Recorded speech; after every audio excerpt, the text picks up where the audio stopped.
We continue in the counter-revolutionary movement to, again, bring light to darkness, truth to those who are ignorant, and to remind them, again, as Lefebvre said, the Vatican II Council was 1789 in the church. And the church condemned the French Revolution. The church condemned 1789.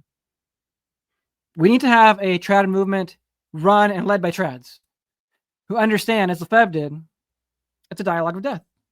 To enter into this pluralistic system is scandalous. And you don't need large numbers. God's going to give the numbers, okay? Anything that happens, that's the Holy Spirit's work, right? It was, of all people, a woman. It was Judith. A friend of mine reminded me of this very recently. When the Israelites were afraid under the persecution of Holofernes, right? That they wanted to appease him. They wanted, in exchange for food and water, to make a deal, basically. God raised up Judith, a woman, and she cut the head off the enemy. Now, she didn't go in there, guns blazing, take him out, on her own. No AK-47s back then. But she deceived him, yes, with prudence, with tact. Soft as a dove, but wise as a serpent. He got inebriated and she cut off his head.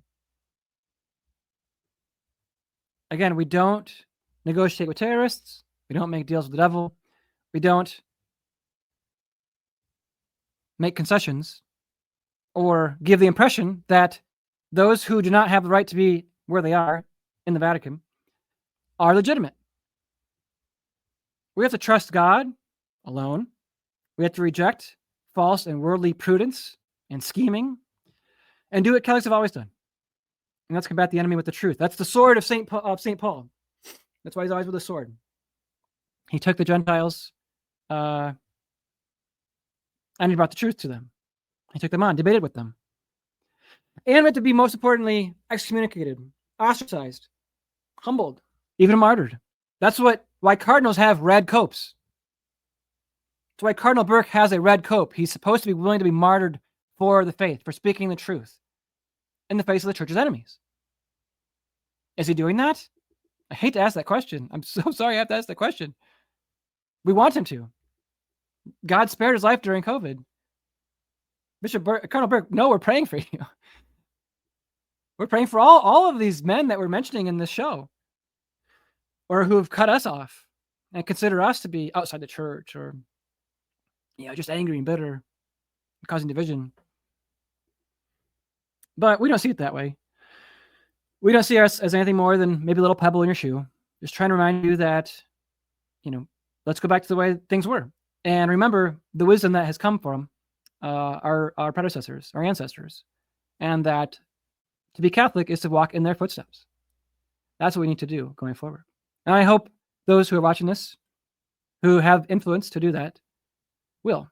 God will reward you, even if it means loss of viewers, loss of income. We're supposed to be detached from all that. We're supposed to not care about that. We're supposed to care about appeasing God